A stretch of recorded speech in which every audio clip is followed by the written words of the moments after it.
King सारथी। So guys, आज के इस वीडियो में हम डिस्कस करने वाले हैं 11 मई का द वोकैब शो, जिसमें हम कवर करेंगे आज की बहुत इंपॉर्टेंट वोकैबलरीज। तो चलिए बिना किसी देरी के वीडियो को स्टार्ट करते हैं। आज का सबसे पहला वर्ड है ओवर आर्चिंग।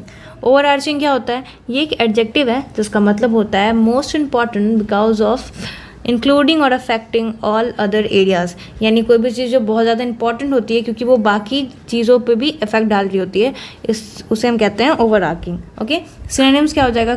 कॉम्प्रिहेंसिव या वाइड स्प्रेड। एंटोनिम्स क्या हो जाएगा? रिस्ट्रिक्टेड या पार्शियल। याद करने की ट्रिक देखिए, एग्ज़ाम ओवर होने की खुशी बच्चों में ओवर आर्किंग होती है। यानी एग्ज़ाम ख़त्म होने पे क्या होता है? बच्चे बहुत ही खुश हो जाते हैं और ये चीज़ सारे बच्चों के लिए क्या होती है? बहुत इंपॉर्टेंट होती है, बहुत इफेक्ट करती है उनको। तो इस ट्रिक से आप ये वर्ड याद रख सकते हो। एग्जाम्पल देखिए, productivity and efficiency are overarching concerns at the factory.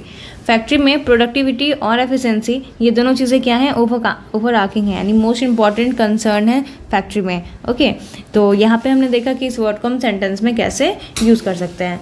Move करते हैं हम नेक्स्ट वर्ड पे। नेक्स्ट वर्ड है पाइवोटल। पाइवोटल क्या होता है? ये एक एडजेक्टिव है जिसका मतलब होता है सेंट्रल और इम्पॉर्टेंट। यहाँ भी कुछ फर्स्ट वाले वर्ड से ही सिमिलर ही हैं ये भी। पाइवोटल क्या होता है? पाइवोटल होता है किसी चीज़ का सेंट्रल आइडिया, मतलब जो मुख्य बिंदु जो है, मुख्य पॉइंट जो है वो उसे सेंट्रल या इंपॉर्टेंट कोई चीज़ है उसे हम कहते हैं पाइवोटल। सिनोनिम्स क्या हो जाएगा? क्रूशियल या सिग्निफिकेंस। एंटोनिम्स क्या हो जाएगा? ट्राइवल या इन एसेंशियल। याद करने की ट्रिक देखिए, प्लेन उड़ाने में पायलट का रोल पाइवोटल होता है। यानी प्लेन जो है, जब एरोप्लेन जो है उसे उड़ाया जाता है तो उसमें सबसे इंपॉर्टेंट रोल किसका हो जाता है? पायलट का हो जाता है। तो वो सबसे इम्पॉर्टेंट है, एकदम मतलब सबसे ज़्यादा सिग्निफिकेंट है। तो इस ट्रिक से आपको ये वर्ड याद रह जाएगी कि आप पायलट को पाइवोटल से कनेक्ट करके याद रख सकते हो।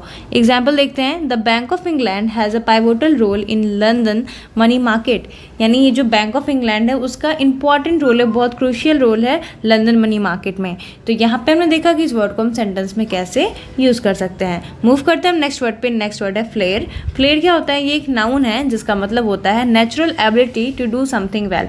यानी कोई भी काम आप अच्छे से कर पा रहे हो वैसी आपकी नेचुरल एबिलिटी है, प्राकृतिक तौर से आपके अंदर इनहेरिट है, उसे हम कहते हैं फ्लेयर। सिनोनिम्स क्या हो जाएगा? इंस्टिंक्ट या knack। एंटोनिम्स क्या हो जाएगा? इनएबिलिटी। याद करने की ट्रिक देखिए, फेल करने वालों में फ्लेयर नहीं होता। यानी जो बच्चे फेल हो जाते हैं, जो इंसान फेल हो जाता है, तो यानी उनमें नेचुरल एबिलिटी नहीं होती कोई भी चीज़ को प्रॉपर तरीके से करने की। ओके, तो ये ट्रिक है, ट्रिक की तरह से याद रखेंगे। फेल को फ्लेयर से कनेक्ट करके आप इस वर्ड को याद रख सकते हो। ओके, एग्जाम्पल देखिए, she has a flair for languages.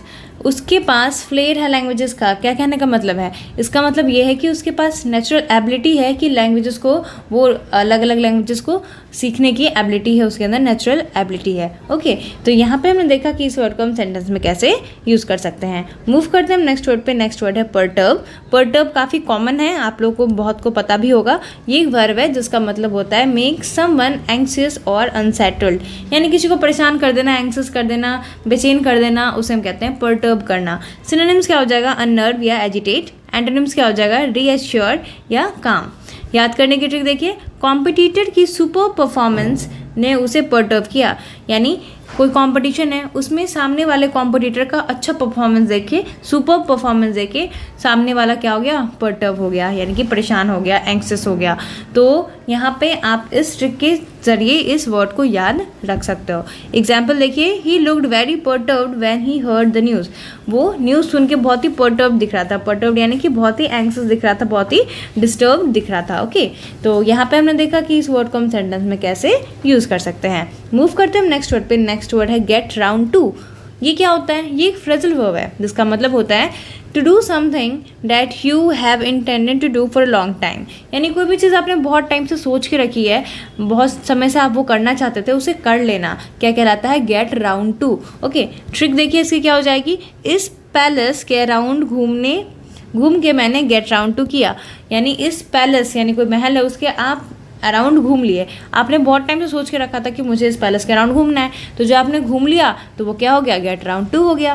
Okay, palace के अराउंड घूम के मैंने क्या किया? गेट राउंड टू किया। तो इस ट्रिक से आपको वर्ड याद रह जाएगी। एग्जाम्पल देखिए, I still haven't got around two fixing that tape. यानी मुझे कोई टैप है वो जो ख़राब हो गया, मुझे फिक्स करना था, बट अभी भी मैं गेट राउंड टू नहीं हो सका, यानी अभी भी मैंने उसे फिक्स नहीं किया है। तो यहाँ पे हमने देखा कि इस वर्ड को हम सेंटेंस में किस तरह से यूज़ कर सकते हैं। तो उम्मीद करती हूँ सारे के सारे वर्ड्स आपको इंपॉर्टेंट लगे होंगे और ये ट्रिक्स आपको इन वर्ड्स को याद रखने में मदद कर रही होगी। तो वीडियो अगर अच्छी लगी हो तो वीडियो को जरूर लाइक कर दें, चैनल पर हैं तो चैनल को जरूर सब्सक्राइब कर दें। तो मिलते हैं नेक्स्ट वीडियो में, तब तक के लिए thank you and have a nice day.